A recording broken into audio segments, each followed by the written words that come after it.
Hello everyone. मेरा नाम है राहुल और आप देख रहे हैं साहित्य परिवार। साहित्य परिवार में आप सभी का स्वागत है। आज मैं आपके लिए एक नया उपन्यास लेकर आया हूँ जिसका नाम है तमस। तमस उपन्यास, इसका प्रकाशन वर्ष 1973 है और इसके जो लेखक है वो कौन है, वो है भीष्म साहनी जी हैं। तमस उपन्यास देश विभाजन पर लिखा गया उपन्यास है। जब देश आज़ाद हुआ था 1947 में, और उस समय जो सांप्रदायिक दंगे थे, मतलब कि देश आज़ाद हो रहा था तो लोग दंगा फैला रहे थे, उस समय का चित्रण इस उपन्यास में किया गया है। और इसमें सिर्फ 5 दिन का चित्रण किया गया है इस उपन्यास में। बहुत ही इम्पोर्टेंट उपन्यास है। चलिए हम लोग उपन्यास को शुरू करते हैं।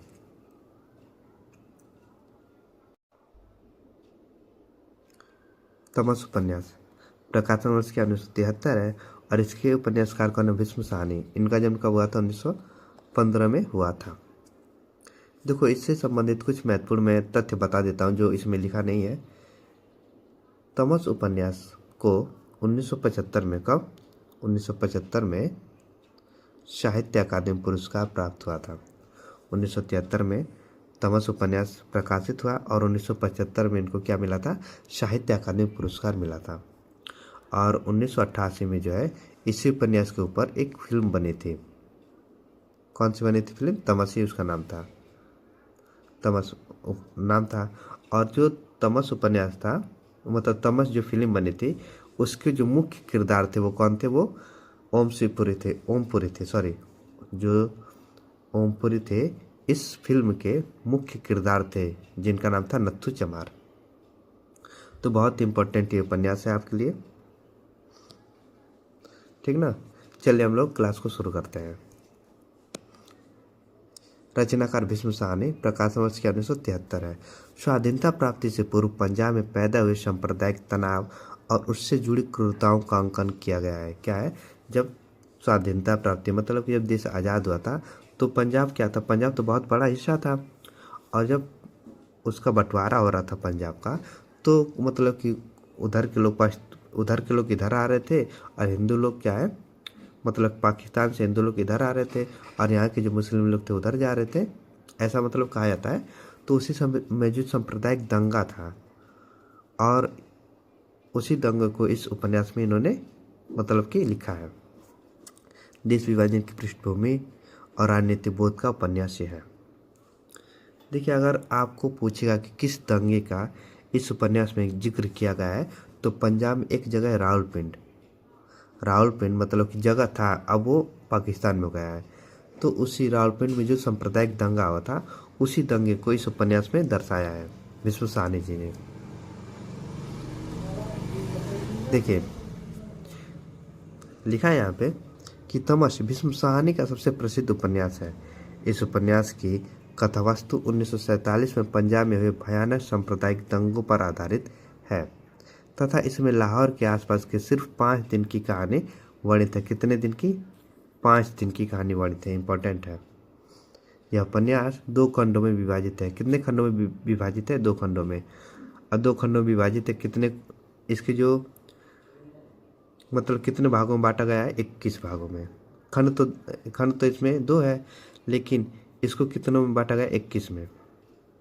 पहले खंड में सांप्रदायिक तनाव की कहानी कही गई है और दूसरे भाग में अनेक गांव उपन्यास की परिधि में आ जाते हैं। अब यहाँ पे पात्र है, इंपॉर्टेंट पात्र, उसको देख लेते हैं। देखिए, अब तक जो मैंने पढ़ा इसको इम्पोर्टेंट पहले याद कर लेते हैं। क्या है, 1973 में प्रकाशन वर्ष, तमस उपन्यास का 1973 में प्रकाशन हुआ था। 1975 में क्या हुआ था, इनको साहित्य अकादमी पुरस्कार मिला था 1975 में। 1988 में तमस फिल्म बनी थी इस पर, और इनको 35वां फिल्म पुरस्कार भी प्राप्त हुआ था। इनको 35वां फिल्म फेयर पुरस्कार भी इनको प्राप्त हुआ था इस उपन्यास को।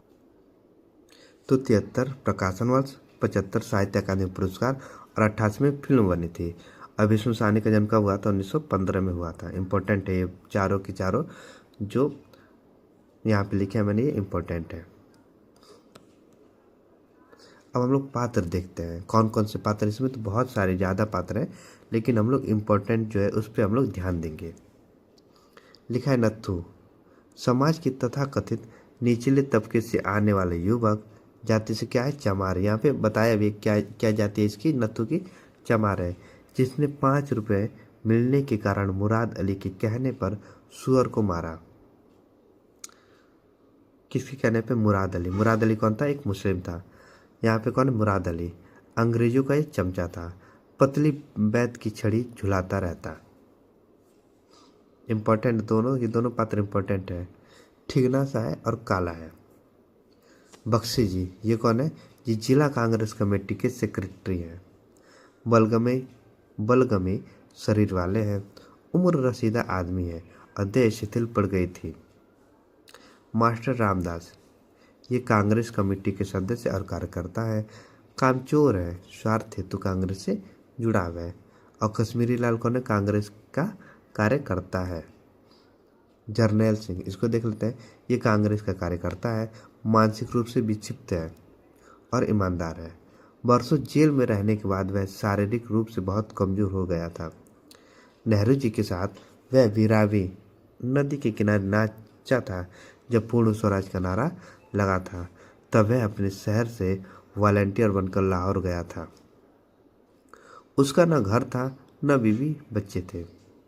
हफ्ते में 2-3 बार कहीं न कहीं से पीट कर आता था।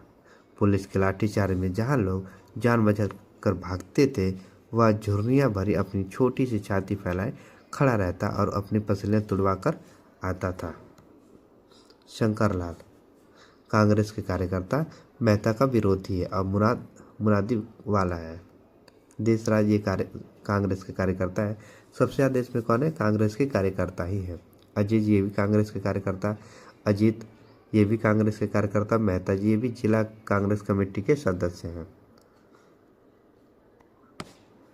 देवदत्त, देवदत्त कौन है, कम्युनिस्ट है। कांग्रेस की सदस्यता के नियम, सदस्य 4 आने सालाना चंदा देता हो, शुद्ध हाथी के कति शुद्ध हाथ के कति और हाथ की बुनी खादी पहनता हो, चरखा काटता हो।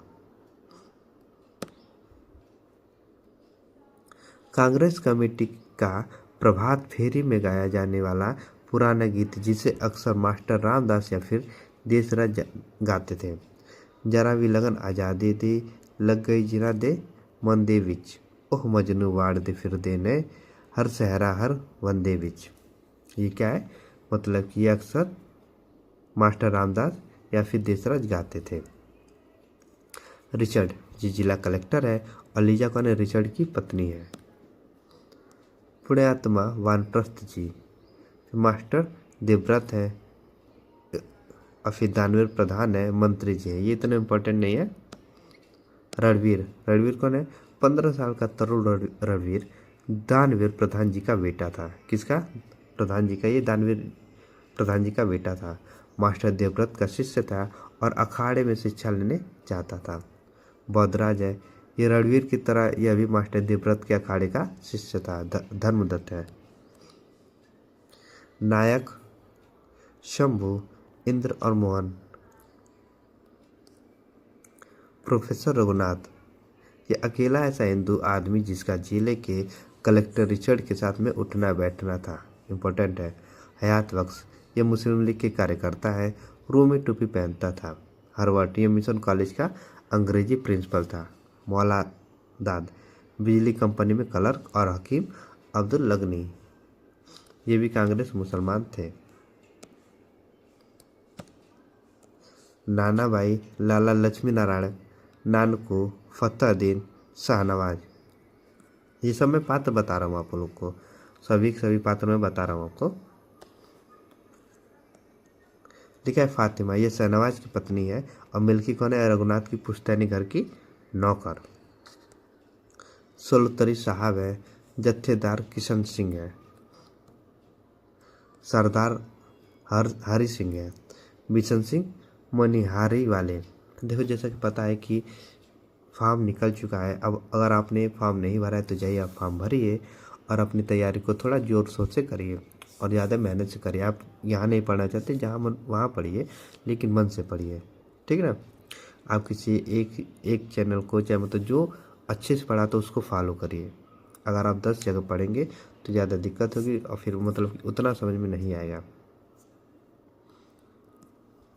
शेख गुलाम रसूल, ये क्या, एक गुरुद्वारे के पीछे 2 गलियां छोड़कर शेख गुलाम रसूल का ऊंचा 2 मंजिला मकान था और मुसलमानों के दल ने दंगों के समय उसी को अपना किला बना रखा था। मुखिया सरदार तेज सिंह, युवा प्रीतम सिंह है, सोहम सिंह है, मीरदाद है, गोपाल सिंह। और गुरुद्वारे की उस समिति के सदस्य कौन कौन है देख लेते हैं। सरदार मंगल सिंह सुनार है, प्रीतम सिंह बजाज, भगत सिंह पंसारे, तेज सिंह और किशन सिंह। बलदेव है। देखिए बहुत ज़्यादा इसमें पात्र हैं, तो सभी के सभी पात्र मैंने यहाँ पे रखे हैं और इसमें से जो इम्पोर्टेंट वो आपको याद रखने हैं और बाकी छोड़ देने हैं। हरनाम सिंह, फिर यहाँ पे इकबाल सिंह है, एहसान अली। ये सब उतने इम्पोर्टेंट नहीं है, ये इम्पोर्टेंट है मैं उसके बारे में बता रहा हूँ। राजू है, अकरा है और रमजान है। नूरदीन, यह रमजान की साथी है। अल्लाह हरखा, प्रकाशो। अब देखो यहाँ पे तो जितने भी पात्र थे, इम्पोर्टेंट पात्र, सभी को मैंने रखे हैं और गौण पात्र भी मैंने यहाँ पे रखे हैं। तो सभी पात्र को मैंने रखा है और इम्पोर्टेंट जो है जिसके बारे में मैंने अच्छे से बताया वो इम्पोर्टेंट पात्र थे और जो मतलब जिसका नाम बताया बस वो गौण पात्र थे।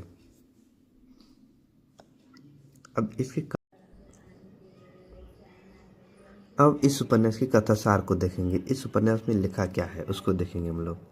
लिखा है कि उपन्यास का आरंभ नथु चमार द्वारा सुअर मारने की घटना से होता है। उपन्यास का आरंभ कहाँ से होता है कि नथु चमार था, उसने सुअर मारा, तो उसी घटना से ये उपन्यास की शुरुआत होती है। मुराद अली अंग्रेजी सरकार का क्या है, चमचा है। वह नथु चमार को 5 रुपये देकर एक सुअर मरवाता है और उसे मस्जिद की सीढ़ियों पर फेंकवा देता है। मतलब कि जो एक मुसलमान था मुराद अली, वो अंग्रेजों का चमचा था और इस दंगा करवाने के लिए वो क्या करता है कि एक नथु चमार था, उसको 5 रुपये देता है और बोलता है कि तुम सुअर मार के मस्जिद की सीढ़ी पर फेंक दो। तो वो क्या करता है, फेंक देता है, जो क्योंकि उसकी मजबूरी रहती है, उसको पैसा लेना मतलब मजबूरी रहती है। इस घटना से मुसलमानों में खलबली होती है और एक गाय भी मार दी जाती है। अब देखो यहाँ पे क्या हुआ कि एक मुसलमान था, उसने तो सुअर मार के मस्जिद में फेंकवा दिया, लेकिन मुस्लिम फिर उधर के जो मुस्लिम थे उसने क्या किया कि जब देखा कि नहीं सुअर मार के यहाँ फेंका है, तो उसने क्या किया कि गाय को मरवा दी। परिणामतः शहर में सांप्रदायिक तनाव हो जाता है और दोनों संप्रदाय एक दूसरे के दुश्मन बन जाते हैं। अब देखो मतलब कि भी धर्म में किस तरह सांप्रदायिक दंगा फैलता है, देखो यहाँ पे ना बता रहा है, यहाँ पे भीष्म जी बता रहे हैं कि किस तरह से दंगा होता है। नागरिकों का एक शिष्ट मंडल डिप्टी कमिश्नर रिचर्ड से मिलकर शांति स्थापना के लिए सरकारी सहयोग चाहते हैं। शिष्ट मंडल के बख्शी जी शहर में कर्फ्यू लगाने की सलाह देते हैं, लेकिन रिचर्ड्स इसे स्वीकार नहीं करता। वह स्थिति की गंभीरता को जानते हुए भी अनजान बना रहता है। परिणामतः पूरे शहर में हत्या, लूट और आगजनी खुलकर होने लगती है। सांप्रदायिकता की यह आग गांव में भी फैल जाती है। सैदपुर में सिखों और मुसलमानों के बीच खूनी संघर्ष होता है। दोनों ओर बाकायदा मोर्चे खुले हुए हैं। भयानक रक्तपात होता है। सिख औरतें अपने बच्चों सहित कुएं में कूदकर आत्महत्या करती हैं।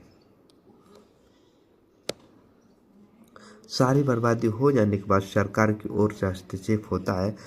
नगर और गांवों से ऊपर एक हवाई जहाज मंडराता है और सारे माहौल को मिनटों में बदल देता है। लोग आतंकित होकर अपने अपने घरों में दुबक जाते हैं।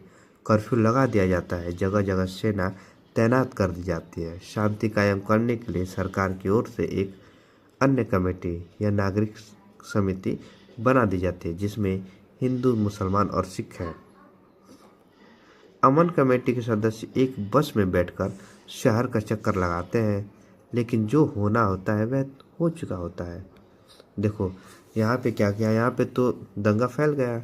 कुछ मतलब कि हिंदू के लोग मरे, कुछ सिख के लोग मरे, कुछ मुस्लिम लोग मरे, दंगा तो हो गया। लेकिन बाद में जो है वो शांति कायम करने के लिए यहाँ पे कमेटी बैठाई जाती है। अपने घर से, परिवार से संबंधित से बिछुड़ चुके हैं, उनके घर जला दिए गए हैं, संपत्ति लूट ली गई है। वे शरणार्थियों कैंपों से अपनी बहु बेटियों का पता पूछ रहे हैं। तमस उपन्यास इसी सांप्रदायिक खूनी संघर्ष की कहानी है। देखो सांप्रदायिक दंगा हुआ, मतलब कि लूट हुई, फिर मतलब कि घर में लूट हुई, फिर मतलब उस समय घर को जला दिया जाता था।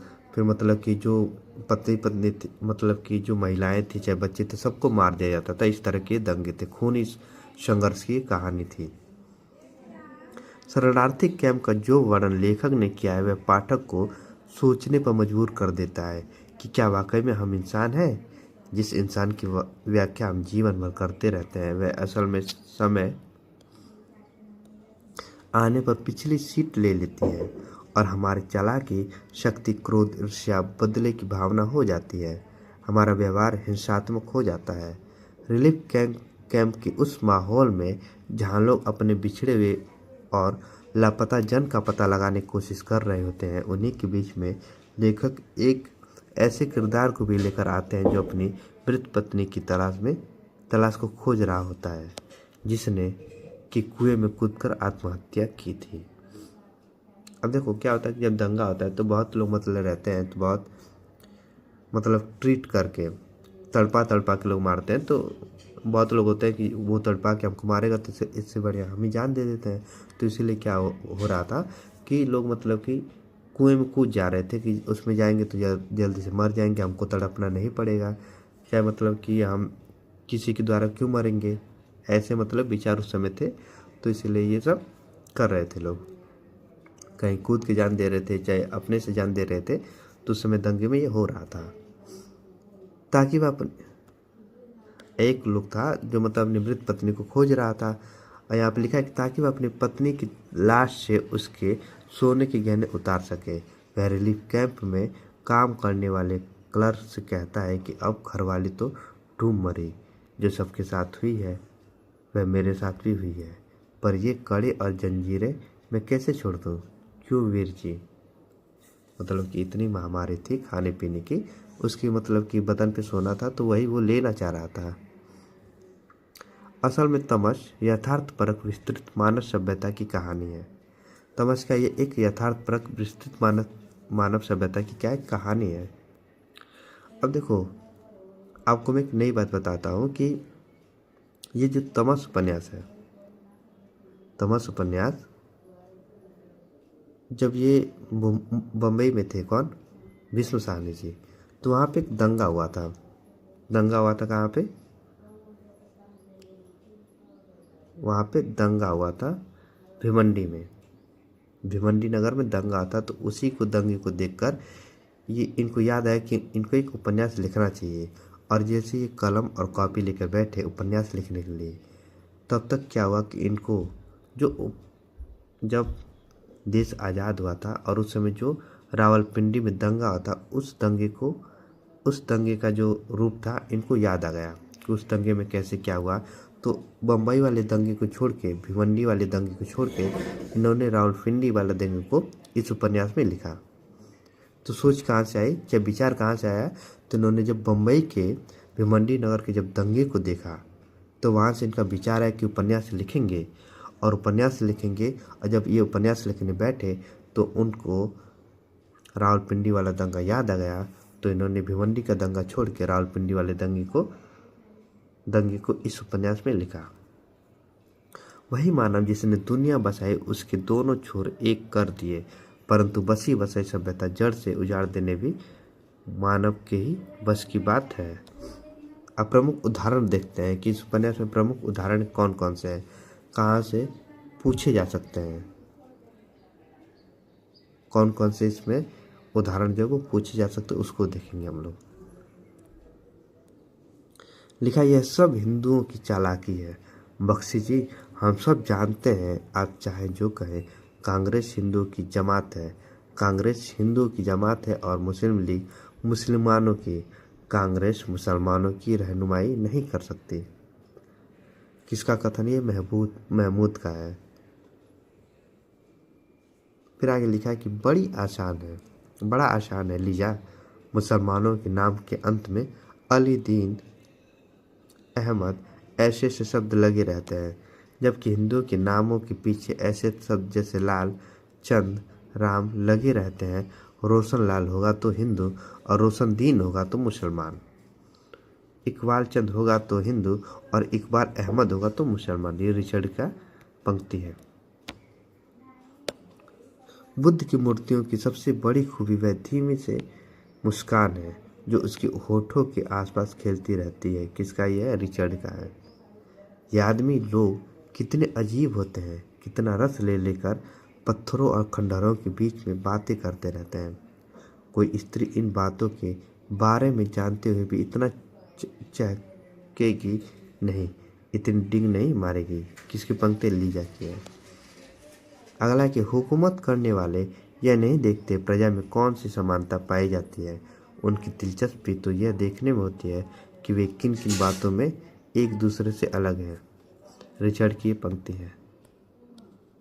फिर आगे लिखा है कि हिंदू गाय का मांस नहीं खाते और मुसलमान सुअर का मांस नहीं खाते। सिख लोग झटके का मांस खाते हैं, जबकि मुसलमान लोग हलाल का मांस खाते हैं। रिचर्ड। इम्पोर्टेंट ये वाली लाइन है, एकदम वेरी वेरी इम्पोर्टेंट है। ठीक ना? यहाँ पे जितने भी यहाँ पे मुख्य उदाहरण लिखे हैं सभी सभी इम्पोर्टेंट है। अगर प्रजा आपस में लड़े तो शासक को किस बात का खतरा है? रिचर्ड। और सही बात है कि जैसे कि कोई शासक है, अगर प्रजा कि नहीं मैं इस होता है ना कि नहीं मैं इस पार्टी को वोट दूंगा, चाहे इस पार्टी से हूँ, वो कहेगा मैं इस पार्टी से हूँ, तो लोग आपस में गुस्सा होके दंगे करते हैं लोग, तो ये गलत बात है। अगर प्रजा आपस में लड़े तो शासक की किस बात का खतरा? और जब प्रजा ही लड़ेगी तो शासक को क्या होगा कि नहीं आपस में लोग लड़ रहे हैं तो लड़ने, तो हमको क्या, उनको तो गति मिल ही रही है, उनको गति मिल रही है, उनको घूमने को मिल रहा है, चाहे मतलब उनको अच्छी व्यवस्थाएं मिल रही हैं। लेकिन जो प्रजा है उसका क्या है? उसको तो कुछ नहीं मिल रहा है और लोग उसी मतलब शासक के लिए आपस में लड़ते हैं। लेकिन ये गलत बात है, नहीं लड़ना चाहिए। सबसे पहले अपनी रक्षा का प्रबंध किया जाना चाहिए। सभी सदस्य अपने अपने घर में एक एक कनस्तर कड़वे तेल का रखें। एक बोरी कच्चा या पक्का कोयला रखें। उबलता तेल शत्रु पर डाला जा सकता है, जलते अंगारे छत पर से फेंके जा सकते हैं। पुण्य आत्मा जी की यह पंक्ति है। लिखा है शहर की हिफाजत का सवाल राजनीतिक सवाल नहीं है, यह राजनीतिक पार्टियों के ऊपर सवाल है। शहर के सभी लोगों का, नागरिकों का सवाल है। इसमें अपनी अपनी पार्टियों को भूल जाना होगा। सरकार का भी रोल इसमें बहुत बड़ा है। हम सबको मिलकर शहर की स्थिति को संभाल लेना चाहिए। हमें इसी वक्त शहर का दौरा करना चाहिए और लोगों को समझाना चाहिए, उनसे अपील करनी चाहिए कि वे आपस में नहीं लड़े। पादरी हर्बर्ट। देखो सबसे इम्पोर्टेंट क्या है कि लोग धर्म के लिए मानवता भूल जाते हैं। मानव को ये मतलब कि मारने लगता है, चाहे हत्या करने लगता है। लेकिन अगर मानव ही नहीं रहेगा तो आप धर्म लेके क्या करेंगे? मानव नहीं रहेगा तो धर्म लेके क्या करेंगे? तो हम तो ये कहते हैं कि धर्म को साइड में रख के पहले मानवता निभाइए। आप मानव प्रेम करिए, चाहे वो किसी जाति का हो, किसी धर्म का हो। अगर आप प्रेम करेंगे तो अगर आप धर्म को छोड़ के प्रेम करेंगे तो यही एक असली धार्मिकता है। ठीक ना? दुख से छुटकारा पाने के लिए आदमी सबसे पहले औरत की तरफ ही मुड़ता है। लेखक। इम्पोर्टेंट है कि दुख से छुटकारा पाने के लिए आदमी सबसे पहले की तरफ मुड़ता है तो वो औरत की तरफ मुड़ता है। ये वेरी वेरी वेरी इम्पोर्टेंट है ये वाला। स्क्रीनशॉट आप लोग लेते चलिए। बाबू ने कहा आज़ादी आने वाली है। मैंने कहा आए आज़ादी पर हमें क्या, हम पहले भी बोझ ढोते हैं, आज़ादी के बाद भी बोझ ढोएंगे। मजदूर आपस में। उसे लगा जैसे मानवीय मूल्यों का कोई महत्व नहीं होता। वास्तव में महत्व केवल शासकीय मूल्य का होता है। लीजा के विचार ये है। और लोग भी हैं, अफसरों के साथ, हमसायों के साथ, हिंदू मुसलमानों सभी के साथ मेल मिलाप बनाए रखते हैं। अपने समधियों को ही देखो, मुसलमानों का उनके घर तांता लगा रहता है। तुमने न अफसरों के साथ बना कर रखे, न हमसायों के साथ। लाला लक्ष्मीनारायण से उनकी पत्नी। फिर लिखा है, साहिबान, मैं आपसे कहता हूँ कि हिंदू मुसलमान भाई भाई हैं। शहर में फसाद हो रहा है, आगजनी हो रही है और उसे कोई रोकता नहीं। डिप्टी कमिश्नर अपने मेम को बाहों में लेकर बैठा है और मैं कहता हूँ कि आगरा दुश्मन अंग्रेज है, हमारा दुश्मन अंग्रेज है, सॉरी, हमारा दुश्मन कौन? हमारा दुश्मन अंग्रेज है। गांधी जी कहते हैं कि वही हमें लड़ाता है और हम भाई भाई हैं। हम अंग्रेजों की बातों में नहीं आना चाहिए। और गांधी जी का फरमान है कि पाकिस्तान मेरी लाश पर बनेगा। मैं भी यही कहता हूँ कि पाकिस्तान मेरी लाश पर बनेगा। हम एक हैं, हम भाई भाई हैं, हम मिलकर रहेंगे। ये जर्नैल सिंह की पंक्ति है। मन तो तेरा रब्बा राखा, सर्वदा रब्बा राखा। फिर लिखा कि जहाँ सबको जानता था वहाँ किसी ने आसरा नहीं दिया। सामान लूट लिया और घर को आग लगा दी। यहाँ जानने वाले से क्या उम्मीद हो सकती है? यह हरनाम सिंह। हम झूठी अफवाहें सुन सुनकर एक दूसरे के खिलाफ तैश में आ रहे हैं। हमें अपनी तरफ से पूरी कोशिश करनी चाहिए कि गांव के मुसलमानों के साथ मेलजोल बनाए रखें और हत्तुलवासा कोशिश करें कि गांव में फसाद न हो। स्वर्ण सिंह। अगर हिंदू मुसलमान सिख मिल जाते हैं, उनमें इत्तेहाद हो जाता है तो अंग्रेजों की हालत कमज़ोर पड़ जाती है। अगर हम आपस में लड़ते रहते हैं तो हालात मजबूत बनी रहती है। मीरदाद। लिखा है कि सैदपुर के निवासी होने के सिखों को भी उतना ही गुमान था जितना मुसलमानों को।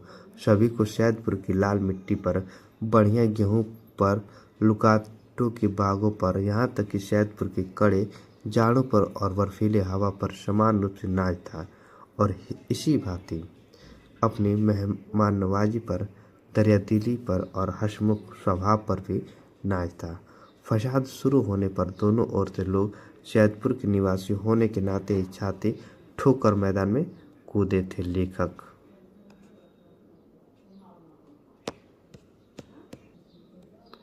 फिर आगे लिखा है कि चांदनी पीली पड़ गई, धीरे धीरे पांव फटने लगे। रात का इंद्रजालिक वातावरण फिर से छिन्न भिन्न होने लगा। स्वच्छ शीतल हवा रोज की तरफ बहने लगी। गांव के बाहर पके गेहूं के खेत इस हवा में झूमने लगे। हवा में लुकाटों की महक थी। नदी की ओर से हवा का झोंका आया, लुकाटों की महक से लदा हुआ। उसमें उन सफ़ेद फूलों की भी भीनी भीनी गंध मिली थी जो इस मौसम में झाड़ियों पर उगते थे। किसी वक्त लुकाटों के बाग में से तूतों का एक झुंड पर फड़फड़ाता, चींची करता उड़ जाता। नदी का पानी नीला नीला हो रहा था। हवा का झोंका आता तो पानी में झुर्रियाँ सी होती। कौन? लेखक की ये पंक्ति है। फिर यहाँ पे लेखक की पंक्ति है कि जब रोशनी फैलने लगी तो चीले और कौवे ढेरों के ढेर आसमान में उड़ने लगे। उनके गिद्ध भी मंडराते हुए आ गए। स्कूल के बाहर खड़े एक रंड-मुंड पेड़ पर 10-15 गिद्ध आकर बैठ गए थे। छोटे छोटे सिर, बड़ी बड़ी पीली चोंचें। कुछ गिद्ध कुएं की जगह पर भी आ बैठे थे जहाँ लाशें फूलने लगी थी और फूल फूलकर कुएं के मुंह तक पहुँचने लगी थी। घरों के मुंडेरों पर भी जगह जगह गिद्ध आकर बैठ गए थे। गलियां सुनसान पड़ी थी। बिखरी लाशें गांव की निस्तब्धता को और भी गहरा बना रही थी। गांव की गलियों में कोई धीरे से भी चलता तो उसके पैरों की चाप गूंजती। किसकी है पंक्ति? लेखक की। फिर यहाँ पे लिखते हैं लेखक कि पिछले 1 साल में रिचर्ड उसे 2 बार 3-3 महीने के लिए जेल भेज चुका था। यह आदमी फिसाद के पहले और फिसाद के दिनों में भी फिसाद को रोकने की कोशिश करता रहा था। कांग्रेस और मुस्लिम लीग के कारकुनों को एक साथ मिलकर बैठने और शहर में अमन बनाए रखने के लिए प्रेरित करता रहता था। इसकी नज़र अभी भी अमन पर थी। इस समय यह इसके अतिरिक्त और कोई बात नहीं करेगा। लेखक फिर यहाँ पे लिखा है अगली पंक्ति, यहाँ सभी टोडी इकट्ठे हुए, सरकार की चापलूसी करने वाले, हम किसी से डरते नहीं, साफ बात मुंह पर कहते हैं। इन फिसादों के लिए जिम्मेदार कौन है? सरकार उस वक्त कहाँ थी जब शहर में तनाव बढ़ रहा था? अब कर्फ्यू लगाया गया है, उस वक्त क्यों नहीं लगाया गया? उस वक्त साहब बहादुर कहाँ थे? हम किसी से डरते नहीं, साफ बात मुंह पर कहते हैं। मनोहर लाल। फिर आगे लिखा है कि फिसाद करने वाला भी अंग्रेज, फिसाद रुकने वाला भी अंग्रेज, भूखों मारने वाला भी अंग्रेज और रोटी देने वाला भी अंग्रेज, घर से बेघर करने वाला भी अंग्रेज और घरों में बसाने वाला भी अंग्रेज। ये बख्शी जी की पंक्ति है। फिर आगे लिखा है, इतने गांव तो जल गए रिचर्ड, अभी भी तुम्हें काम है? अब तुम्हें और क्या काम करना है? लीजा। फिर लीजा कहते हैं कि मुझे कहाँ घुमाने ले चलोगे रिचर्ड? मुझे जलते गांव की ओर, गांव की सैर कराओगे? मैं कुछ भी देखना नहीं चाहती, कभी भी जाना नहीं चाहती। ये लीजा की पंक्ति है। हमें आंकड़े चाहिए, केवल आंकड़े। आप समझते क्यों नहीं? आप लंबी हाँकने लगते हैं, सारी राम कहानी सुनाने लगते हैं। मुझे राम कहानी नहीं चाहिए, मुझे केवल आंकड़े चाहिए। कितने मरे, कितने घायल हुए, कितने माली नुकसान हुए, रिलीफ कमेटी के बाबू। फिर आगे लिखा है कि बापू ने कहा कि हिंसा मत करो। अब फिसाद के वक्त मुझ पर कोई हमला कर दे तो मैं क्या करूं? क्या उस वक्त मैं उसके सामने हाथ जोड़ दूं, मार ले भाई, गर्दन झुका दूं, काट ले भाई गर्दन, क्या करूं? ये कश्मीरी लाल की पंक्ति है। गांधी जी ने यह कहीं नहीं कहा कि कोई तुम पर हमला करे तो तुम उसका जवाब ही ना दो। शंकर लाल ये कहते हैं, तू खुद तशद्दुद नहीं कर। नंबर 1, तू तशद्दुद करने वाले को समझा भी, अगर समझाने का मौका है तो। नंबर 2, और अगर वह नहीं मानता तो डट कर मुकाबला कर। यह है नंबर 3, बख्शी जी। लिखा है कि दोनों एक दूसरे के साथ घुलने लगे थे। अल्लाह हरखा ने आगे बढ़कर उसे बाहों में भर लिया। डरी सहमी रहते हुए भी प्रकाश को इस अनूठे अनुभव में आग भाग लेने लगी थी, इसे ग्रहण से करने लगी थी। उसे लगता जैसे अतीत पीछे छूटता जा रहा है और वर्तमान बाएं फैलाए उसे आलिंगन में भरने के लिए उतावला हो रहा है। स्थिति इतनी बदल गई थी कि इसके प्रसंग में प्रकाश के माँ बाप असंगत होते जा रहे थे। लेखक, यदि कोई हिंदू अब चुनाव के लिए खड़ा होगा तो उसे कांग्रेस के समर्थन की जरूरत होगी, और अगर कोई मुसलमान खड़ा होगा तो उसे मुस्लिम लीग के समर्थन की। लेखक की पंक्ति है, ज़्यादा नहीं है, 2-3 और है, 2 है। लिखा, मैं सोचता हूँ इस वक्त हम सब मिलकर जैसे भी हो शहर की फिजा को बेहतर बनाएं। यहाँ शहर के सभी बड़े बड़े लोग मौजूद हैं, उनकी आवाज़ का बड़ा असर होगा। मेरा विचार है कि एक अमन कमेटी बनाई जाए और अमन कमेटी हर मोहल्ले में, हर गली में अमन का प्रचार करे। इसमें सभी सियासी जमातों के नुमाइंदे शामिल हैं। इस काम के लिए मैं समझता हूँ कि अगर एक बस का इंतजाम हो सके जिस पर लाउड स्पीकर और माइक्रोफोन लगा दिया जाए और कांग्रेस, मुस्लिम लीग तथा अन्य सियासी जमातों के नुमाइंदे बैठकर जगह जगह बस में से अमन की अपील करें तो इनका बड़ा असर होगा। लुकस साहब। फिर यहाँ पे लेखक लिखते हैं कि लोगों ने झांक झांक कर बस के अंदर देखा। कौन आदमी था जो पहले से बस में बैठकर आया था और लाउड स्पीकर पर नारे लगा रहा था? ड्राइवर की सीट के साथ वाली सीट पर एक आदमी हाथ में माइक्रोफोन पकड़े बैठा था। बहुत लोगों ने उसे नहीं पहचाना, कुछ एक ने पहचान भी लिया। नत्थू मर चुका था, वरना नत्थू यहाँ मौजूद होता तो उसे पहचानने में देर नहीं लगती। मुराद अली था, काले चेहरे और कटीले मूछ वाले मुराद अली। उसकी पतली सी छड़ी उसकी टांगों के बीच पड़ी थी और छोटी छोटी आंखें दाएं बाएं देखी जा रही थी और लाउड स्पीकर में से नारे गूंज रहे थे। लेखक, तो ये था तमस उपन्यास। अगर आप लोग को अच्छा लगा हो तो प्लीज़ आप लोग लाइक करिएगा, सब्सक्राइब करिएगा और हमको कमेंट करके बताइएगा कि ये क्लास कैसी लगी। और जैसा कि आपको पता है कि फॉर्म निकल चुका है, अगर जिसने नहीं फॉर्म भरा है जाइए फॉर्म भरिए और अच्छे से इस एग्ज़ाम की तैयारी करिए। मैंने इसी चैनल पे बहुत से उपन्यास कराया है, अगर आपने नहीं देखा है तो जाइए उसको देखिए और ज़्यादा से ज़्यादा उसको शेयर करिए। तो आज के लिए इतना ही, धन्यवाद।